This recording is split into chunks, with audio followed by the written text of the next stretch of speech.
just a short acknowledgement of the Office of Consumer Counsel and everything you and your fine team do. I've said this before in person and in public, but when you guys submit testimony for anything that is any bill that shows up in front of the any legislative committee, I always think of that as required reading. Your analysis is thoughtful and well conceived and easy to read. So that's a huge plus for legislators, and my fervent wish is that they take advantage of it. So thanks for coming on to talk to us about the low income discount rate, otherwise known as hardships. And if you're set, then I will be quiet and you may have at it. Sure. Thanks for that kind introduction and good to see some of you. Hi, Peter.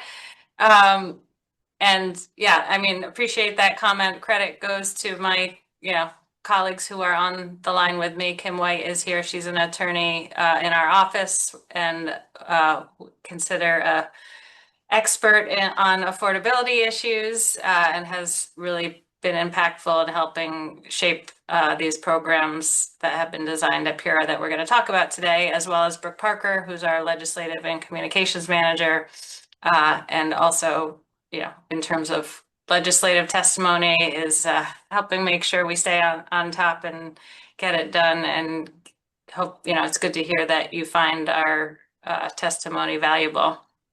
So the what we're going to do today is just going to give you an overview, not just of the low income discount rate, which I know is a focus, but also of other financial hardship assistance programs as they currently stand. Just by way of background, there have been a lot of changes over the last since I've gotten here to the OCC, which is at the end of 2021. These programs have gone through various iterations. So we'll talk to you about the current state of play, which I think is most valuable. So if you just want to go to the next slide. Just as sort of an overview, the financial hardship programs and resources in Connecticut are comprehensive. We're going to touch on each of these, but if you are hardship designated in Connecticut, you have access to winter shutoff moratorium protections. You have access to the low income discount rate as well as matching payment programs. And these are the Pura administered programs. And layered on top of that, we have some other great resources. We have the Connecticut Energy Assistance Program, or LIHEAP, which hopefully we will still have this year, despite the federal government's best efforts to shutter the program. The program does have congressional support currently, so we do have hope that once the government resumes, there will be money appropriated to the program, but we are seeking for the state to take a proactive role and make sure that funds are available regardless. Many of you know Operation Fuel, or Generation Power, CT, which used to be Operation Fuel. We have a hard time remembering to call them their new name, but they also provide emergency assistance funds for both winter heating and summer cooling. And then, of course, there are local town social services. So we do have a blend of programs designed to help low-income customers who are struggling to pay their bills, both at the state level, federally funded, as well as local. And so financial hardship eligibility is really the kind of underpinning of all of these programs. Once a customer is designated eligible for financial hardship, that's when these benefits are triggered. And in order to be designated financial hardship, you have to receive, some type of DSS benefit. SNAP is one of the most common. The income levels are, 60% SMI or less. And that in Connecticut currently is about, I I think around $47,000 for a one-person household and 91,000 for a four-person household, just to give you a sense of the range that would trigger these access to these programs and protections. So if we move to the next slide, we will dig in a little bit more into how these programs are made accessible to electricity and gas customers. So we have been pioneers in Connecticut regarding data sharing between our utilities and our state. Here, we have chosen or pursued data sharing with the Department of Social Services. So this was a multi-year process to kind of create a format that everybody was comfortable with in terms of ensuring the right protections for utility customers. But how it works is that each month the utility shares a list with DSS, and DSS basically says, you know, yes, this person qualified, no, this person didn't qualify, or actually now that we have multiple tiers for the low income discount rate, they'll actually designate what tier they fall into based on participation in other DSS programs. So they're not specifically saying which benefit the customer has, but they're just indicating they have a benefit that entitles them to tier 4 of the LIDR, for example. And then once a customer receives that financial hardship designation, that LIDR, that the availability of the low income discount rate, as well as access, the matching payment programs and protection from shutoff are automatic. They flow directly from that. Next slide. So this slide breaks down the details of our current LIDR. So just to give you a little timeline, this was developed through a PURA docket. It was part of the Equitable Modern Grid initiative. For those of you who follow PURA dockets, it was 171203 RE11. So RE stands for reopener. And that was the broad new rate designs and rate review reopener within that broader Equitable Modern Grid initiative. Hey, Claire, Yes. just one quick point. So this has replaced what normally was two tiers, the 10% and the 50%? Exactly. So originally, when PURA established the first low-income discount rate, this was back in the fall of 2022, the initial decision came out establishing a two-tier system. That program was implemented effective January 1st of 2024. But as it was being implemented for the first time in conjunction with the data sharing tool, the numbers of eligible customers who were hardship designation were much higher than the utilities had expected. So PURA reopened the docket to evaluate, you know, what can we do to make sure this is a sustainable program. And we OCC in particular advocated for a 5-tier program because it really enables you to target need and assistance in a more precise way. The program, the 5 tiers that you see here aren't exactly what we recommended. PURA gets to make the final calls, but the framework of having a 5-tier discount was something that we supported as an office. And as you can see, you know, the range in income eligibility impacts the level of discount. So for example, you know, a family of 2 making 59K, that would be the 5% discount tier. So a little bit of help. And then if you go down all the way to tier 5 with those 100% federal poverty guideline eligible, a 50% discount would be triggered for a family of 2 making about 20,000 or a family of 4 making about 31,000. So those, you know, very low income households. And this, we have supported a tiered program because traditionally electric rates have been very regressive in terms of costs being paid for regardless of income, unlike the income tax, for example. Your taxes you pay for the level depending on your ability to pay and your income, and electric rates had not historically reflected that ability to pay. So this makes the electricity rates in general less regressive and more progressive and reflective of those different income tiers. And there are a few cost containment mechanisms within the current low income discount rate. The slide summarizes we do have usage caps. So the discount is only applied to the first 800 kilowatt hours for non-heating customers and 1,200 kilowatt hours for those electricity customers who are also on electric heat. And this, importantly, some of you may be UI customers. So UI has not yet implemented this 5-tier because of some billing system challenges. And Eversource rolled it out earlier this year. Kim, you can remind us, it was pretty recently, right? It was in June. In June. They began it in June, so it cycled through based on your meter read date. So probably over the course of the end of June to into the beginning of July, everyone got cycled on. Great.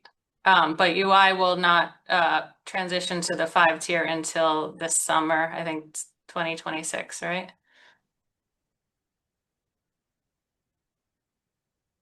So that is a low income discount rate. I also wanted to flag, I think your interest probably stems from a lot of community reaction. We've heard about it, as well as legislative interest. Last legislative cycle, there was sort of I'd call a backlash against the low income discount rate and the idea of customers, sharing the costs of other customers' bills. We have supported the low income discount rate with the hope that if you make rates actually affordable and a person has the ability to pay that bill, they're more likely to do that. And paying part of a bill actually helps all customers more than paying no bill, because arrearages or late bills are eventually socialized across all customers. So it benefits everyone if we get people on a program that they can manage and have long-term success with. The SB4, which I think turned into Public Act 25-173, did include a provision directing PURA to study the low income discount rate. That is a few years out. The report will be due, I think, at the end of 2028, or no, I'm sorry, November 2029. And we actually advocated to push that out that far because the LIDR, in our view, needs time to see if it has the beneficial impacts of increasing rate of bill payment as we hope. Unfortunately, we don't live in a perfect world, and all of these other federal policy changes that are going to make household budgets tighter are probably going to impact that sort of clean analysis we were hoping to be able to do. Somebody who is no longer receiving SNAP benefits, for example, is going to have to make tough choices about what bills to pay. So the LIDR in isolation, it will be harder to isolate the causes and effects. But we'll see. November 15, 2029 feels like a long ways away. We'll see what we weather in the next few years here. And then the LIDR is reviewed annually now as part of the energy affordability docket. For those of you who follow that docket reviews basically all the programs we're talking about today: low income discount rate, matching payment programs, the customer service related to ensuring customers understand what their options are. All of that is reviewed annually. Kim, do you remember the docket number in case folks are interested? Yeah. So the current one is 250501. It just issued the decision. Every year it's going to be that year number, like 260501 is next year. It's 0501 or the last two numbers every year. So there's always an ability to jump in and get involved each year. And the program is, even though that legislative report isn't due until 2029, the program is evaluated and there's opportunities to advocate for tweaks. So we can move to the next slide, which briefly summarizes the other sort of benefits of financial hardship designation. The winter moratorium protection, which is from November 1st through May 1st. If you're financial hardship designated, you automatically get winter shut-off protections. And then we have matching payment programs, which allow basically all electric and gas customers with a financial hardship designation and an arrearage. So you have to have a late bill of greater than $100 or more for a 60-day period to trigger eligibility for the matching payment program. And this incorporates the low income discount rate into the monthly payment and allows the customer to repay past due balances and receive an equal match from the utility for each monthly payment. And we do like to remind people the utility is not actually paying that out of the goodness of their hearts or shareholder funds. Those are ratepayer dollars. The matches are it's an important tool to incentivize customers to stay on track to pay down their past due balance. Anything else on the MPP you would add, Kim? No, I think that covers it for sure, especially the fact that, all three of those flow automatically from the financial hardship designation. I think that's important. Customers get enrolled on MPP automatically in November and now January of every year. That's really the benefit of having data sharing. And we're really proud of the fact that we were able to establish that here in Connecticut. A lot of states, when I go to our national conference every year, everybody always wants to have a panel on data sharing and how other states can utilize that tool. When we, as I mentioned with the LIDR, the data sharing identified, I think, doubled the number of financial hardship eligible customers that the utilities had been able to identify themselves through other means. So this is a really important way to ensure that those who need assistance have been identified and are getting that. We'll move to the next slide. I guess I got ahead of myself a little. I spoke about SEEP. SEEP is run through DSS and the local community action agencies. So we did include some information here that you can disseminate. The SEEP season is open. They are accepting applications now, despite the federal government shutdown. So certainly, and early indications are the state is going to backstop the program while we're in shutdown, which is great news, to allow it to continue to provide benefits and emergency funds to families. SEEP is primarily targeted to deliverable fuel customers, so those who heat with oil. But utility heat customers do receive a supplemental benefit at the end of the cycle once all of the deliverable fuel customers who have identified themselves as in need of support receive funds. And we just provided some information anticipating you might share out some of this that with the utilities access information. And then Another note is that there is also utility assistance or bill payment assistance for non-hardship customers, customers who are above that 60% SMI. There are flexible payment arrangements, which any customer, regardless of your income, can establish a payment plan where they work with the utility directly to figure out an arrangement for up to 18 months that is most beneficial to the customer. And then there's what's called budget billing, which is taking an average cost of your bill over the year and levelizing those costs out, particularly for electric heat customers who have insane bills in the winter. This is a helpful tool so that those who are on a fixed monthly income can plan accordingly. And next slide, I think just, we just wanted to provide information about how to get involved in these dockets. There are a couple initiatives attempting to increase participation in dockets. There's a stakeholder intervenor compensation program, as well as another docket focused on increasing access to Pura. It's a pretty weedy space, right?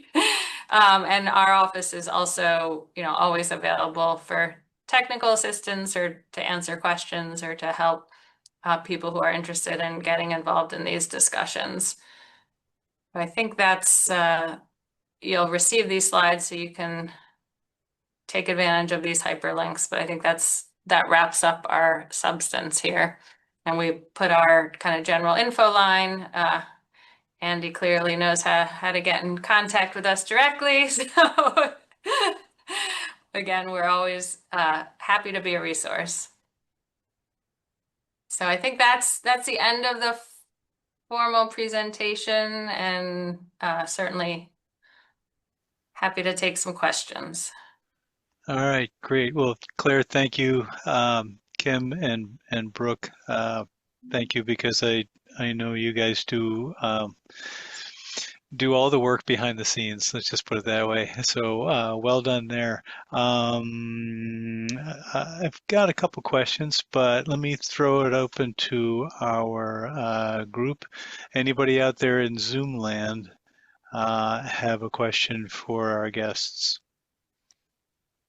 Peter. Yeah. Thank you, Claire. That was a great presentation. I'm afraid to wade into any of the details. I think they're just overwhelming. But I do have a general question, which is something along the lines of, so how should we think about the LIDR problem or rate program? How much does it solve the problem of ratepayers who through their income are not able to pay their utility bills? Does this deserve a C, a B, a D? Well, I'll reserve my spot. grade until we've had a little chance for the program to simmer. But the part of the analysis that was conducted at Pura was looking at energy burden targets, right? So the general standard, nationally recognized standard, is that nobody should be paying more than 6% of their income towards energy costs. So when the discount levels were set, there was some attempt to come close to achieving or helping people get to those levels. I think it gets harder as people become lower income. It gets harder for a ratepayer funded program to fully make up that gap, but the intent is to get customers, as close to that 6% as possible, 6% energy burden. So let me put it a different way. Do you think that you got 90% of energy burden customers to that 6% or less? Or, just roughly. I don't know those numbers off the top of my head. We did do some analysis on that, and I think it was pretty much and Kim, correct me if I'm wrong, but the tier 1 through 4, I think we got it. We covered tier 1 through 4. Correct. Yeah. I'm And sorry. then, Yeah. Tier 1 through 4 is tier 5. That's the hardest one that you were right. saying before, because that can be such a large range. You can have customers that could go down to almost zero income. So the 50% discount that Pura assigned to that tier is a little bit harder to make sure it hits the perfect target. Okay, well, thank you. And you will know better as time goes by because it's only been, what, not even 5 months? 4 months? Right. Yeah. Okay. I think, as Colin McEnroe would say, react to this. But it seems to me that the goal of any energy assistance program is number one, to keep people out of the cold or out of the dark. That's on one side, and then the other side, you want to design something which is reasonable for the rest of us ratepayers. So that answer obviously lies somewhere in between. Um, do Yes. you have, so go ahead and react to that. Yeah. Well, yeah, I mean, that's certainly our perspective. Well, because at the Office of Consumer Counsel, we represent all customers, all ratepayers. There is sort of a balance between ensuring the most vulnerable customers are getting the assistance they need while not putting an unfair burden on the collective population. It's the challenge we have with many valuable public policy programs. That is why having the tiering helps ensure that the program is as targeted and cost effective as possible, as well as having the usage caps we reference, and then there is also a budget target. It's not a budget that if you hit, people stop getting the low income discount rate, but it's sort of a metric that we can use each year to say, okay, we thought the program was going to cost $10 million, but it's costing us 20 million, or on the flip side, it's only costing us 5 million. What do we need to do to adjust tier levels and discount rates to kind of stay within that target that no more than 4% of the utility revenue should be reflected in this program. Those are the types of cost containment analyses we're doing year over year to try to hit that balance in the right place. Okay. And then just as a kind of a follow-up to that, Kim, in the documents you sent me last year, are the links to the dockets. It seemed to be that the conversation between the OCC, Pura, the utilities, and possibly DEEP, I'm not sure if DEEP was a part of that. I may have been mistaken, misremembering, but the idea seemed to have some merit that if you go to 5 tiers rather than just the 2, you could service more people for the same amount of money. Am Yeah, I we okay? were advocates of that. I think DEEP did participate in the docket. We learned from New Hampshire, which has a 5-tier program, and the point you made is exactly right. With just 2 tiers, you have a wider range of income levels, and that discount might be too little for some people and too much for others to hit that energy burden target. So the tiering allows you to be more precise in the level of assistance provided to those depending on their income level. And I did want to correct myself. I said 4% before was the total utility, percentage of the utility revenue requirement. It's actually a 2% total target for the cost of the program. Okay, so let me see if I get this right. So 2% of everything either of OnGrid or Eversources collects from we ratepayers goes Correct. to the low income discount rate program. It's the metric that we're using to evaluate that. That's sort of the target, not to exceed 2% of Got the it. revenue. Okay, good. And And just then to, these costs are also, so I mentioned the energy affordability docket, but the actual cost, like the administrative costs and the costs of this program show up under the public benefits category of the bill, which is part of the annual rate adjustment mechanism proceeding. And those bills change, well, the dates have shifted a bit over the years, but generally May 1st and September 1st are when there are what we call true ups of, costs to run programs like the low income discount rate. So our team and Pura staff also, look at how the programs are being run, the administrative costs that the utilities are seeking to pass through with these programs, and ensure that the revenue is no more or no less than what is required.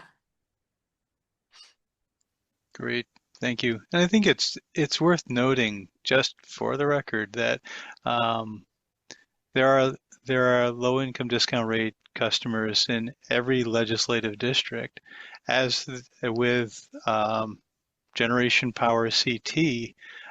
Even though, and I'm glad you guys covered that, along with a couple other programs. There are people who benefit from these programs in every single legislative district.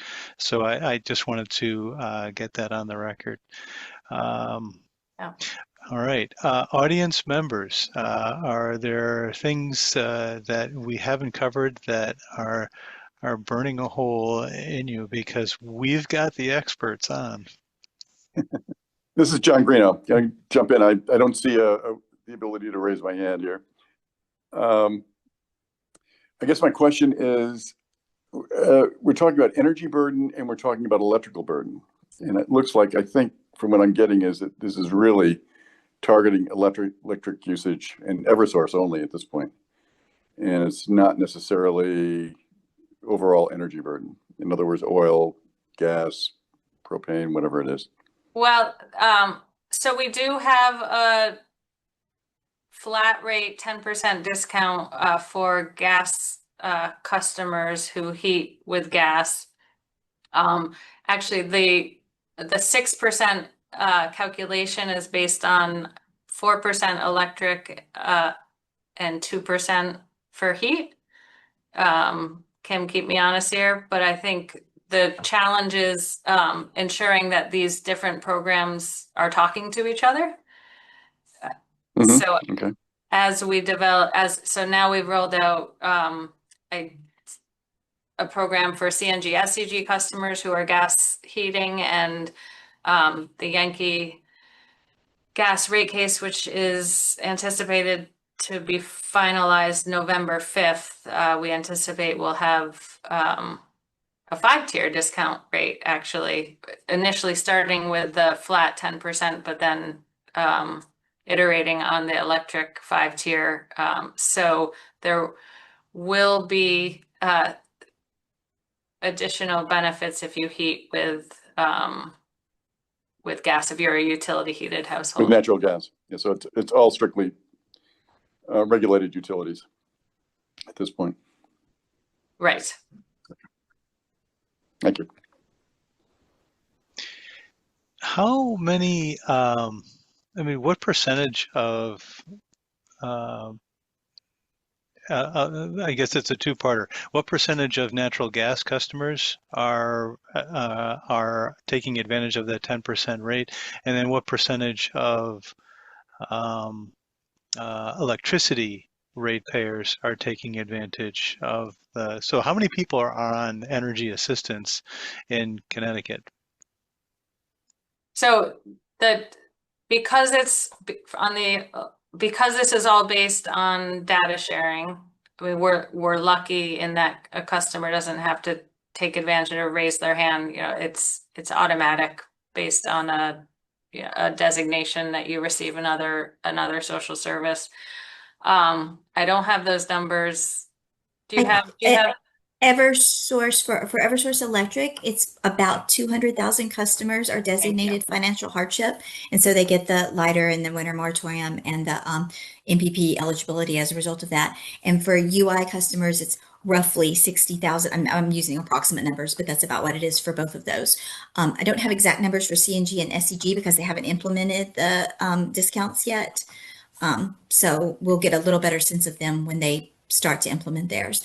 I just want to say one more thing. I noticed you used the phrase energy assistance, and I think it's really important to note for everyone that energy assistance is a little bit different. Like this is all utility, like, Pura run things that we're talking about, whereas energy assistance is SEEP and that is DSS run, and you do not get that automatically from these programs. That's a separate application that folks, and it's really good for folks to know that so that they know that they need to fill out that separate application and get that extra benefit.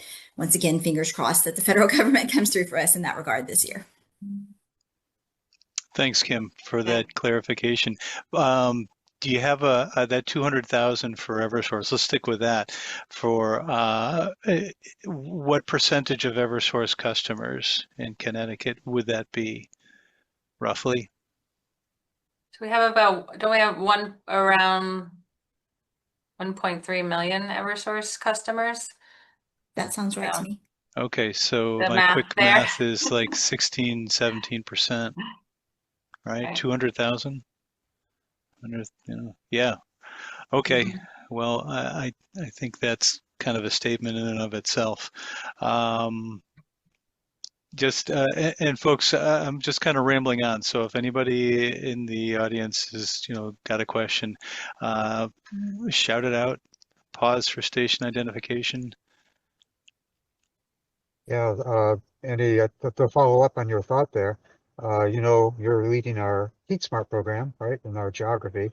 So for Claire, thank you for joining us tonight, Claire. Is there any thought to getting HES in the cycle of this population? And also, how many are renters and how many, have houses, I guess is another question.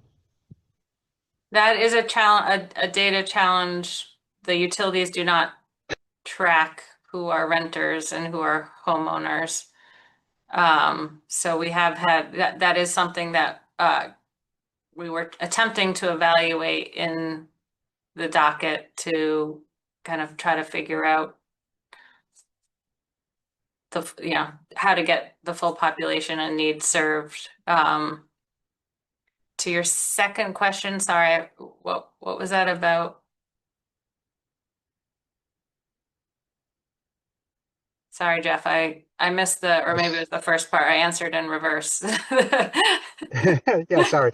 So if the recipient is a household, then an HES program would save them 10% easily, right? And then next year they'd have advantage of that. So is there any like cross-pollination possible, even at with a the home soft energy level, like, solutions? click here.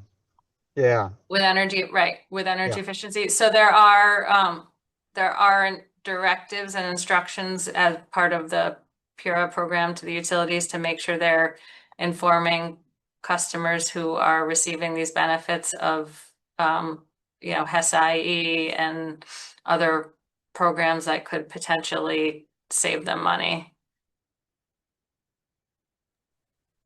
Sounds like the best we can do at the time being, but I personally think that we need to find a way to get after the landlords, and we'll have to, that'll take legislation probably.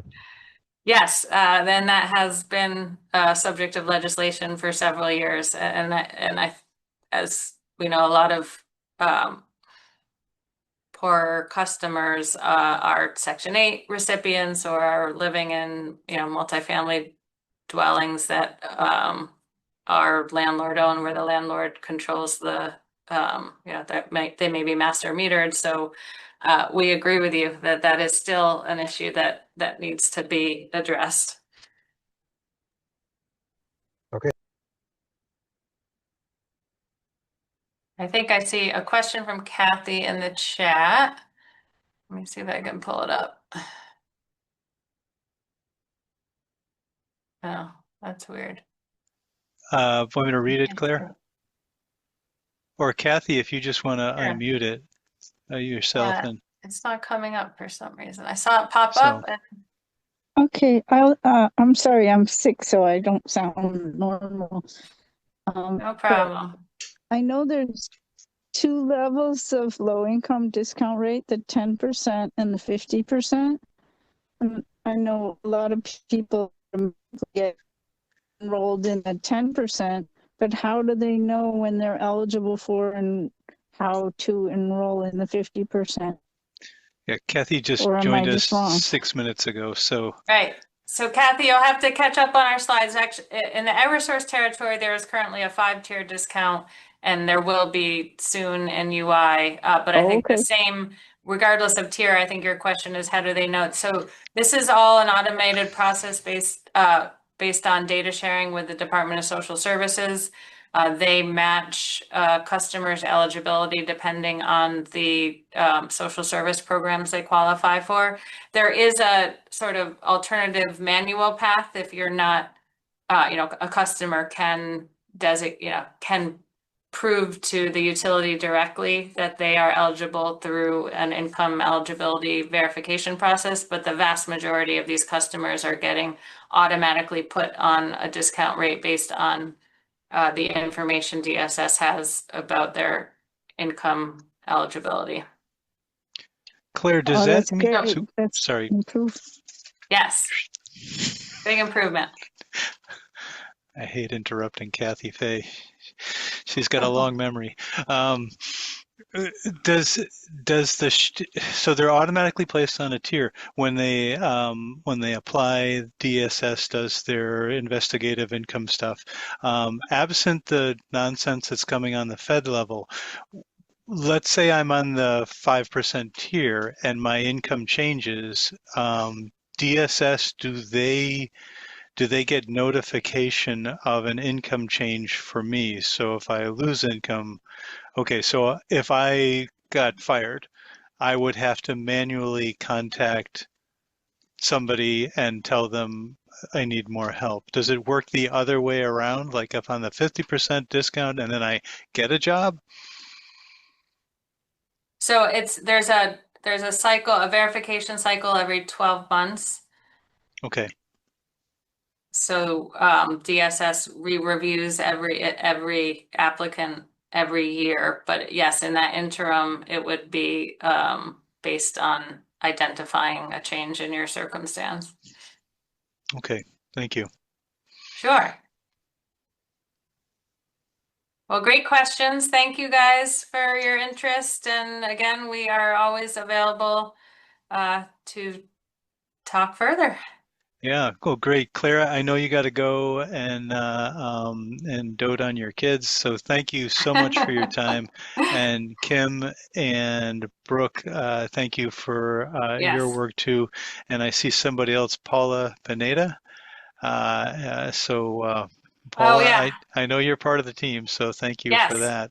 Paola is a critical part of the team, does a lot of great work on all of our affordability initiatives and helps communicate them to all customers and interested stakeholders. So Good, yes, good, have a good. great team. Couldn't do it without them. Yeah. Thanks, Um, everyone. Thank you, Thank you, Claire, Claire. Thank Kim. you. Thank you, Brooke and Paula. And just for everybody else in CTEN, our gathering is coming up on December 6th.